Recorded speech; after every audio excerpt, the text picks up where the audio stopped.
3000 খুব ডাইরেক্ট চোখে নিবা না। শুনো যে আমরা এখানে দেখতে পাচ্ছ সাদা কালার একটা রয়েছে, এটা অ্যাকচুয়ালি কি বললাম আমরা, ম্যাগনেসিয়াম অক্সাইড নাকি? এই যে Mg ম্যাগনেসিয়াম অক্সাইড বলেছিলাম, এটা তৈরি হয়েছে। হ্যাঁ, কীভাবে তৈরি হয়েছে?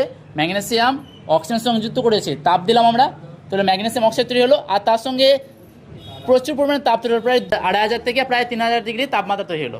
তাহলে এই টেম্পারেচার তৈরি হলো।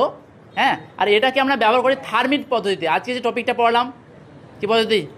থার্মিট পদ্ধতি। সে থার্মিট পদ্ধতিতে আমাদের এই টেম্পারেচার প্রয়োজন কিন্তু। আর এই টেম্পারেচারটাকে তৈরি করতে আমরা এই ম্যাগনেসিয়াম ফিতার সঙ্গে আরও কী দিলাম? বেরিয়াম পারক্সাইড, আর তার সঙ্গে দিয়েছিলাম কি? Potassium chlorate, right? প্রজ্বলক রূপে যেটা ব্যবহার করা হয়। আচ্ছা, এটা যে সত্যি আমাদের ম্যাগনেসিয়াম অক্সাইড তৈরি হয়েছে, তা কীভাবে বুঝবো স্যার? এই ম্যাগনেসিয়াম অক্সাইডের সঙ্গে যদি আমরা জল যুক্ত করি তাহলে তৈরি হয় ম্যাগনেসিয়াম হাইড্রোক্সাইড, যেটা ক্ষার। আর ক্ষার উৎপন্ন হয়েছে কিভাবে বুঝবো? যদি ফেনাপথলিন দিয়ে থাকি তাহলে কালারটা কী হবে বলো তো? গোলাপি কালার তৈরি হবে। ঠিক আছে, সেটা আমরা লক্ষ্য করবো। চলো।